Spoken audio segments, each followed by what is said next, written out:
Hello, anointed ones, and welcome to the Anointed TV channel. Today, we uncover the brave testimonies of Joni Lamb's nephew and Jonathan Lamb's cousin from the Daystar family, voices that can no longer stay silent.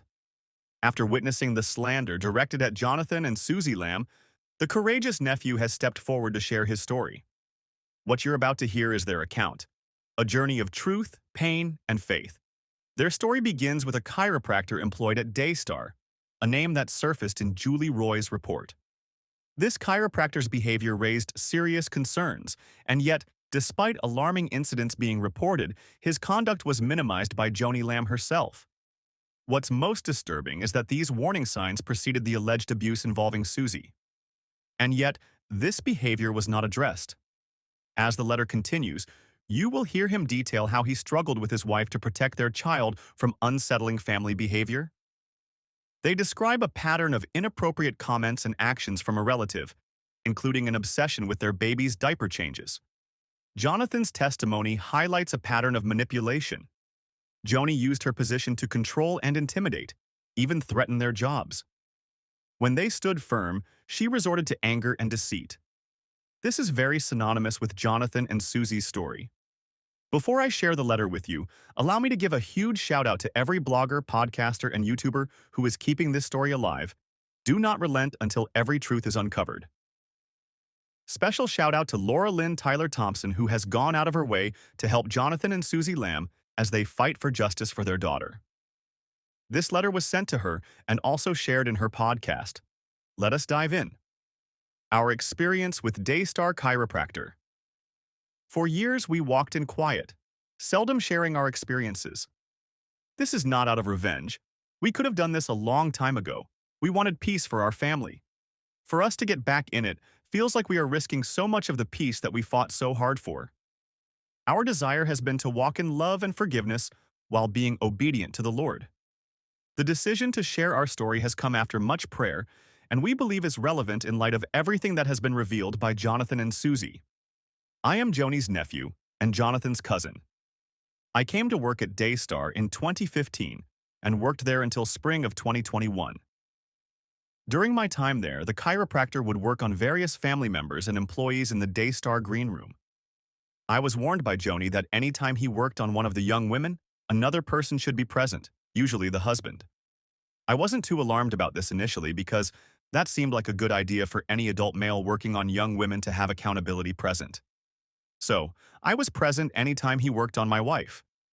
At first, this wasn't a problem. Later, however, the chiropractor started to voice irritation at my presence during my wife's adjustments. During some adjustments, he would make multiple comments about my wife's body. Then, he texted me that he wanted to buy me and my wife dinner and said he wanted us to come swimming afterward at his house. He told and texted me to remind me that he wanted my wife to be sure to bring her swimsuit. We were alarmed and concerned and alerted Joni. These incidents were prior to Susie's alleged abuse. Marketing to prayer. Experience from my wife's perspective. I worked in marketing under Rachel for almost a year. The people who worked in marketing as a whole were very nice, but it was very tense and stressful when Rachel was around. It was not what I would consider a healthy work environment. It was similar to other people's testimonies. The environment became increasingly more toxic. I scheduled a meeting with Rachel to respectfully share my concerns. In addition to the toxic work environment, she made fun of a close family member of mine a couple of times in front of staff, and there was no accountability for her. My husband and I shared the work environment issues with Joni, which we were quickly shut down and accused of being judgmental. Things continued to deteriorate, and I started to notice the effect the stress was having on my body, so I decided to step down from marketing. After leaving marketing, I took some time and went back to school to work on my master's degree. While working towards that, I worked at Heart for the World, and I loved getting to pray for and encourage those that would call in with God's word. I decided to try and see if I could get a job in the prayer department. This was an entry-level position, however. When I applied for the job interview was with Joni, Jai, Susie's dad, and Jonathan. It seemed odd to me that Joni, the co-founder of Daystar, would sit in for a prayer partner job interview, as I don't think that was the normal protocol. The interview proceeded like any other interview at first, but then Joni asked Jonathan and Jai to leave, and it was just me and Joni. Joni then told me the Lord loves a teachable heart. Susie has a teachable heart. I want you to have a teachable heart like Susie. She told me I was on a 3-month probation period, and her specific expectation was that I was to like and comment on Rachel's social media posts, and I was not supposed to tell Rachel or anyone. That night, I liked and commented on one of Rachel's social media posts. Joni texted me and said that Rachel had asked her if she had talked to me about liking her social media posts. Joni in text said no to Rachel, but in reality, she had talked to me about it. I was conflicted, but I wanted to have a teachable heart, so I was trying to please Joni. I thought she, being a ministry leader, would know what the Lord loved, and she told me the Lord loved a teachable heart, so I wanted to please the Lord. Meetings with Joni. We had a family member whom my wife and I were concerned about and tried to distance ourselves from them. This family member in reference is not Pete, someone different. We noticed some behavior from this family member that was concerning. The more time we spent, the more uncomfortable we became. We didn't feel comfortable spending time around this family member, and we felt like the Lord was warning us to separate ourselves from them. When we distanced ourselves by not spending as much time around them, it caused quite a stir in the family. Joni took this as an opportunity to get involved. Me and my wife tried to back away very quietly and didn't want to cause any problems. Joni would call me into private meetings to discuss the issue, sometimes alone, sometimes with other people. Most of the time I had limited warning, having to leave my desk at work to attend them. I worked in the accounting department at Daystar. At first I thought she wanted to help, but the longer these meetings went on, I realized that wasn't the case. When we raised issues of some of the comments that this family member had made, i.e., such as an off-the-cuff comment to my expecting wife with our first child that we were excited about, "If you want an abortion, I know a guy," a joke about torture inflicted by piranhas being funny, and an instance where they responded to a telemarketer by joking they would be right back but only after they finished having sex with a goat. My wife and I started feeling uncomfortable with this person being around our baby. In these meetings, I shared this with Joni, and she responded that some Christians have different senses of humor. We felt this was not a sense of humor issue, but something was very wrong. These comments, plus this family member's interest in being around diaper changes even when we would go into a separate room, began to concern me more and more. This happened multiple times and in growing frequency. In one instance at Joni's lake house, our child needed a diaper change, so my wife told me she needed to change our child's diaper and she'd be back. She left the living room and the family member followed behind my wife and went into our bedroom across the house near the entrance. Susie noticed the family member follow my wife, so she followed and asked what this family member was doing when he went into our bedroom while my wife was preparing to change our child's diaper. Susie said, "What are you doing?" The family member lingered, and Susie asked the family member to leave. The final straw was during a family movie night. We had our child sleeping in a pack and playing in a separate room while we were watching a movie. Then, this particular family member got up and went in the direction of that room, which I thought was odd. I got up and followed behind them to the room, and the family member was sitting in the dark with the lights off on the couch beside the pack and play, where my child was sleeping just 5 feet away. I questioned them, asking why are they in there. The family member didn't know what to say. I told him to get out of the room and not to go in there if my child is sleeping.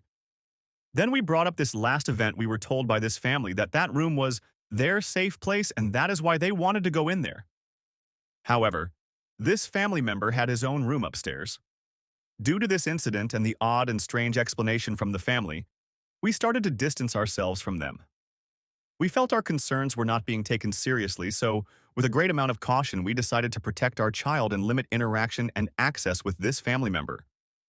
Due to this, we started receiving pressure from Joni, stating we were dividing the family. It was after this Joni started to hold meetings where she would call me in and I shared my concerns. She would take the opportunity to target my wife. She felt my wife was the root cause of dissension in the family when we chose to distance ourselves, and she would try to convince me that my wife was controlling and manipulating me, that I had no reason to be concerned regarding this family member, and instead that I should stand up to my wife. I expressed that I am in complete agreement with my wife concerning the red flags regarding the family member. While trying to convince me that my wife is being manipulative, Joni would tell me, "You need to use wisdom with what you share with your wife." I didn't think this was right as my wife and I are one, and I believe we should never keep any information or secrets from the other. She would bring up other husbands in the family, citing them as good examples for getting their wives in line and that I should do the same. Joni tried pressuring me into going to a counselor over the issue, but only the counselor she wanted. At first, I agreed. Right after agreeing to counseling, I began to receive phone calls from various family members who were very upset at us, especially at my wife. They expressed nearly identical wording as Joni had, and I began to suspect that Joni was privately having conversations with them. I believed their issues with us were not organic but sparked and stoked like a flame by Joni. I now had to put out fires with other relatives. It felt like a coordinated pressure campaign, so I decided to let Joni know I would not attend counseling. Going to counseling felt like a trap, and I did not have peace about going after she isolated us from the family by these coordinated attacks. She was absolutely livid, telling me I was double-minded and not a man of my word. Later that week, I was called into another meeting. In that meeting, Joni told me that I had no choice but to go to her counselor. I told her that isn't right, that you can't just force someone to go to counseling against their will. Joni said, "You will go because it is affecting your work performance." I respectfully responded it has not, and that a personal matter of not wanting to spend time around another family member is not grounds for being forced into counseling by an employer. She abruptly ended the meeting. 2 hours later, while on my lunch break, I was called into another meeting. This time, when I walked in, she had my boss in there.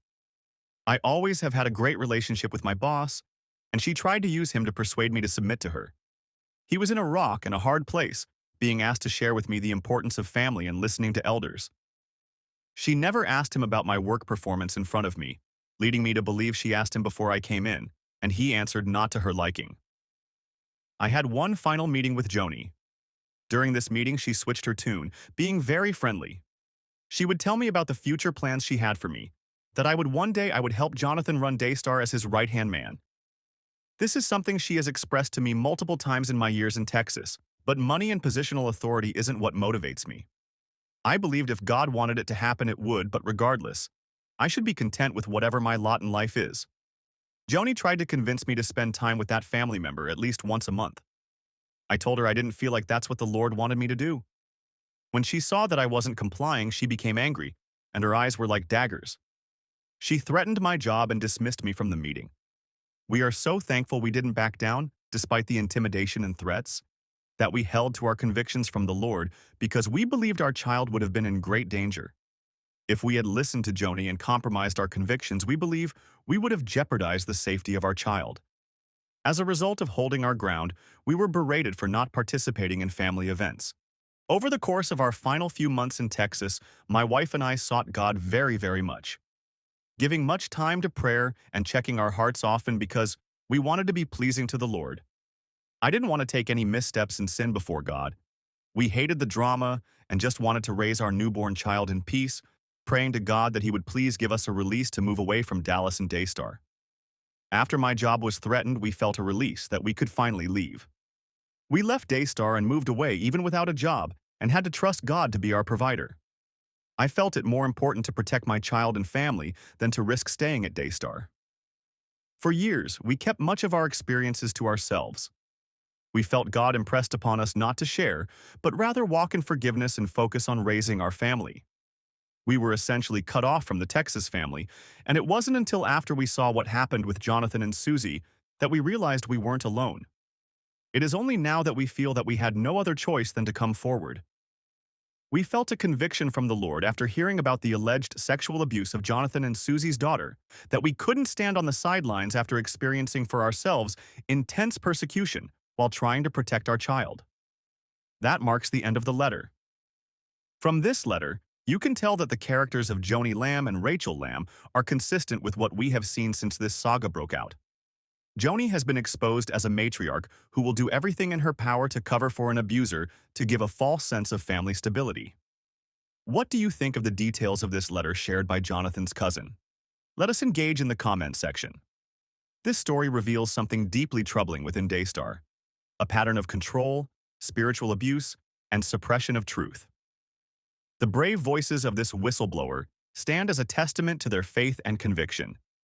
If you've experienced something similar or have a piece of this puzzle, we invite you to come forward. Together, we can bring these hidden truths to light. We'll keep following this story and sharing updates as they unfold. If you found this video insightful, please like, comment, and subscribe to our channel for more stories that matter. And as always, let's keep the conversation going in the comments below.